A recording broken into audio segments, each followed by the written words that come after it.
What's up, everybody? How are we doing today? I hope everyone's doing well. Today, I have a few fragrances for you guys to try out that I can guarantee you that will get you compliments. Now, all of these that I have included are recent pickups that I have gotten over the past week or two, and I am beyond satisfied with each and every one of these. And so with that being said, I can't wait to jump into the first fragrance that I want to show you guys, and it is Copper Black by Kenneth Cole. Now, it's nothing completely out of the ordinary. I found this at Ross the other day for about $17, I would say. And guys, it is amazing. For what it's worth, for the price, it's a nice, boozy, warm, spicy type of fragrance. There's some bourbon whiskey in here, some leather, some cardamom, some green apple, some mandarin leaf, ginger, and I believe it's vanilla, gaiac wood, and tonka bean in the base. Now, you definitely get that green apple and then mandarin leaf off the top. You get just this slight greenness to the fragrance. Now, it's not completely green. It's not a green fragrance, but you definitely get that off the top. It's that slight, fresh, citrusy smell. And then the bourbon whiskey here, embodied with the cardamom and the leather, is what makes this stand out a lot. Let's get compared to Legend Night. And I do get the comparisons. I've owned Legend Night before from a blog. And yes, although I will say Legend Night is more aromatic and it's not as warm as this, but I can definitely see where the comparisons come from. This is a lot more enjoyable, at least for me. After giving this a few wearings, I can't help but to say that this is a better pickup than Mont Blanc Legend Night. So if you're ever interested in picking one of these two up between this one and Legend Night, go with this, because to me this is a lot better. It's a good performer. If you spray a couple times, this can definitely last you quite a bit, maybe 6 to 7 hours, I would say. But for $17, guys, you can't go wrong. This is Copper Black by Kenneth Cole, guys. Pick it up if you haven't heard about it yet. Do your research. It doesn't get talked about as much, but yeah, it's definitely worth the price. If you like boozy fragrances, especially cheap fragrances, if you don't want to break the bank, go with this.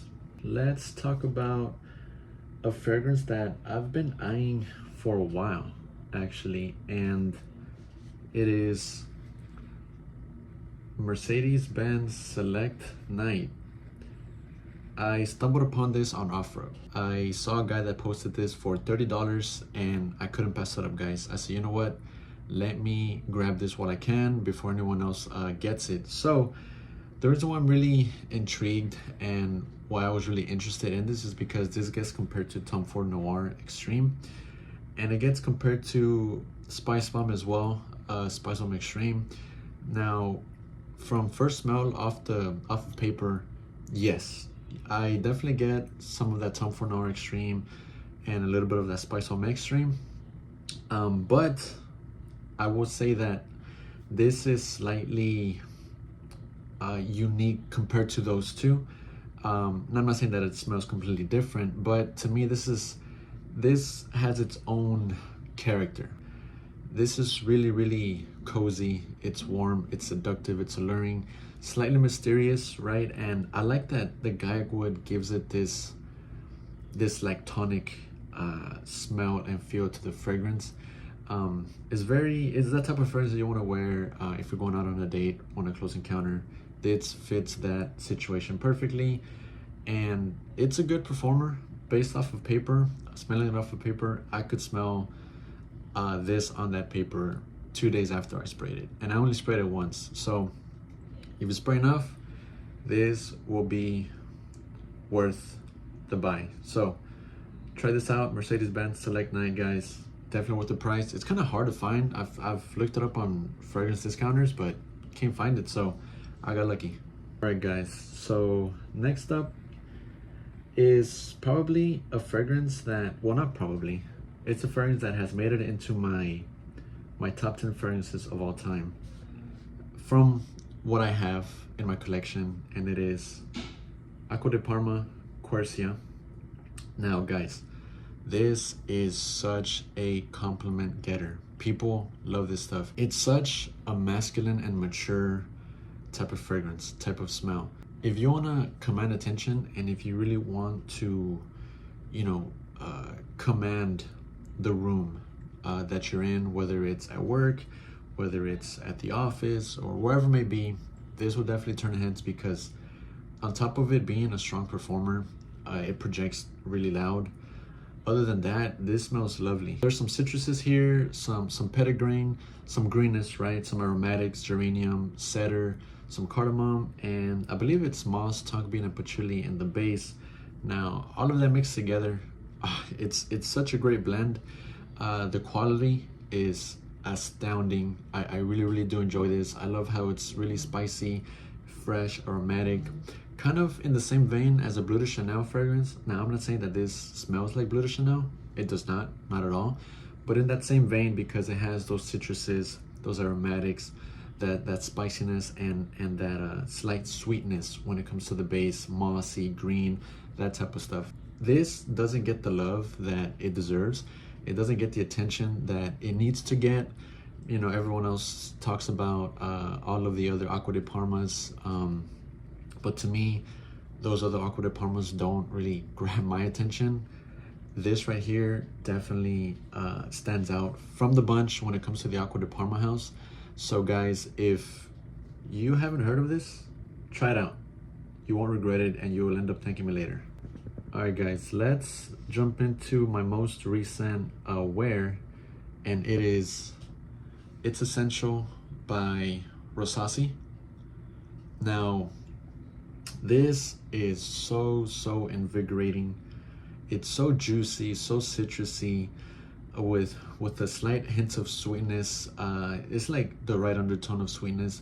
It's not a sweet fragrance at all, but the vanilla, the cinnamon, and the tobacco, I believe those are the base notes here.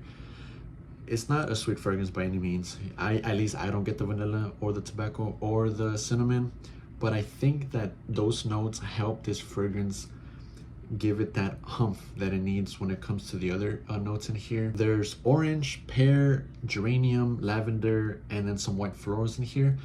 And guys, the pear and the orange in here come off just so juicy, so vivacious, and I love this. It's aromatic, fresh, it's slightly airy, it's very vivacious. It's definitely a fragrance that will put you in a good mood because of just how lively it is. It's astounding. For $23, guys, I recently picked this up and I gave it a wear a few days after because I couldn't wait to wear this. It is a clone of YSL L'Homme Ultime.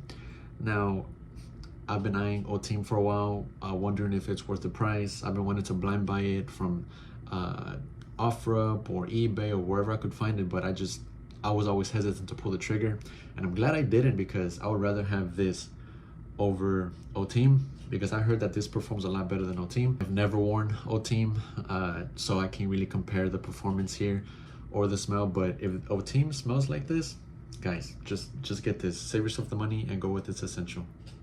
Next up, guys, is a fragrance that I've never stumbled upon at my local Ross or Marshalls or Burlington or wherever, right? I've never seen this in stock until today, and it is Tommy Bahama Maritime Triumph. This is my first Maritime fragrance. I've never owned any other of the previous Maritime fragrances, mainly because they're eau de colognes, and I heard that the performance aren't the best or isn't the best when it comes to these fragrances. But I couldn't pass this up because I've never heard of it. I've never seen a video about this fragrance, and so I said, you know what the heck, why not? Let me just grab it. I'm sure it smells great. I did my research. I looked at the notes while I was at the store, and I was intrigued when it came to the notes, right? There's some nutmeg, some mandarin orange, some pimento, cedar needles, right? Some patchouli, saffron, and cashmere, and also some violet leaf. And I love it. I love it. I read people say that this is pretty much grandpa in a bottle, and I can definitely see why. people would say that. It's definitely more of a mature fragrance, but it's not completely mature to the point where people in their early 20s or late 20s cannot wear this. Absolutely, you guys can. If you're in your early 20s or late 20s, like myself, try this.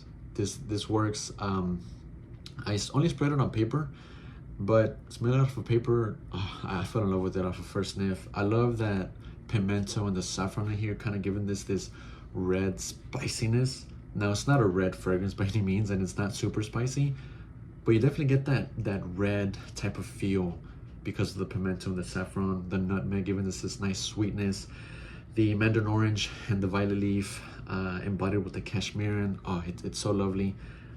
Off of paper, I didn't get much of the patchouli, but maybe off of skin, the patchouli will come more to life.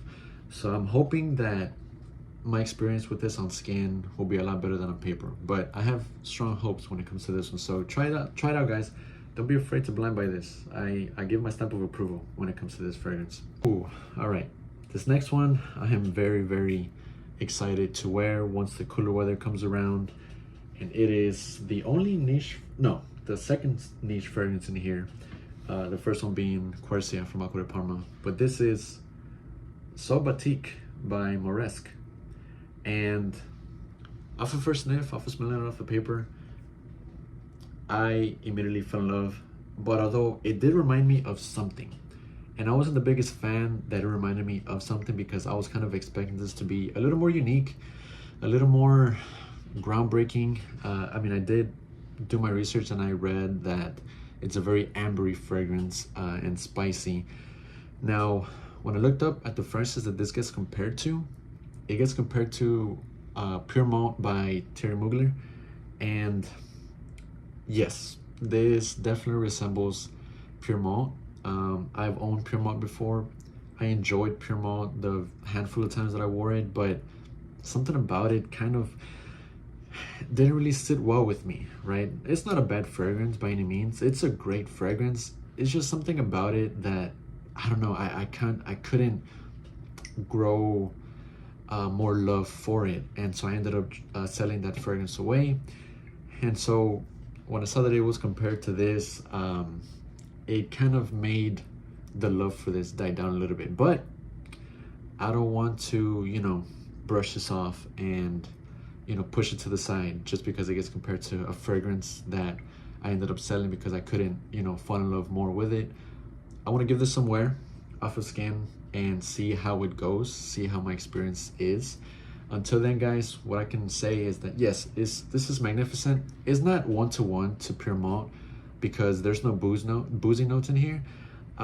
This is definitely more ambery, more warm, more spicy. So I can't wait to see how this smells and performs off of my skin. I'm a little late to the party when it comes to So Batik. I've seen it mentioned before, but it's never too late. All right, guys, another fragrance that I'm also late to picking up. It is Jazz Club by Maison Margiela.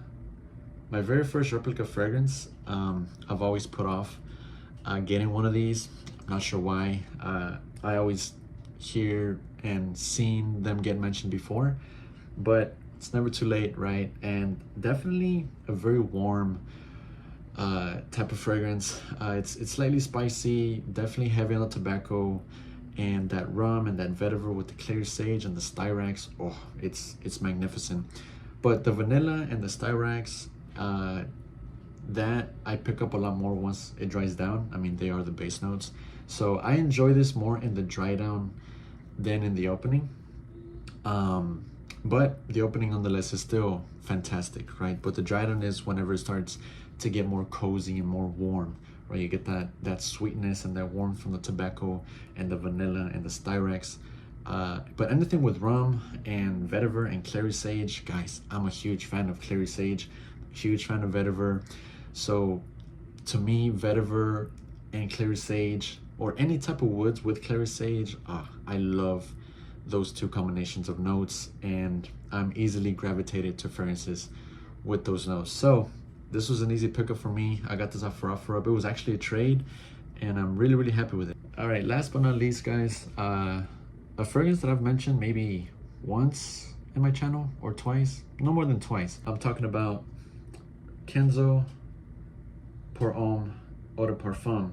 And guys, if you want a different take on a blue fragrance, try this. If you know you're getting a little bored or tired with your typical blue fragrances, this is definitely one to check out, because the marine notes, the leather, and the patchouli makes this a groundbreaking fragrance to me. And the amount of compliments and the type of compliments that I have received wearing this is mind-blowing. The best compliments that I've ever received came from this fragrance. That patchouli to me comes across as almost like a juicy dark patchouli with the marine notes and the leather, giving this almost like a dark blue feel to the fragrance. It's fresh, but it's not your typical fresh fragrance, fresh blue fragrance. It definitely stands out from the crowd. Definitely stands out from any other blue fragrance that I've smelled, and for good reason, because this, for the price, you can't beat this. The performance is great, longevity is great. Honestly, this checks all the boxes when it comes to performance. The sillage, the longevity, everything. This is so freaking good. I see myself wearing this if I'm going to be out and about, you know, with a nice outfit on and the right situation. Because although yes, this can work as an everyday fragrance, me personally, I'm picky when it comes to my fragrances, and this screams a nice day out, right? With a nice outfit, with friends or with some company. I won't just wear this if I'm running to the store or if I'm going to be around the house. I'd rather wear this and enjoy this when I'm going to be out and having a good time, right? That's when I see myself wearing this. Not the type of fragrance that I want to wear in the high heat, maybe low 70s, high 70s. That's when I see myself wearing this more. But nonetheless, guys, this is astounding. If you're interested in picking this up, if you've been eyeing this, guys, go for it. Try it out, because honestly, man, this deserves to be in, well, I'm not gonna say a masterpiece, but it's definitely up there when it comes to fragrances that really captivate and capture your attention right off the beginning. So with that being said, guys, Kenzo Pour Homme EDP, definitely one to check out. All right, guys, those are the 8 fragrances that I have for you today. Do you own any of these? I'm sure some of you do own some of these, so let me know what you guys think, your opinions, your experiences with these fragrances. And as always, guys, until next time, take care.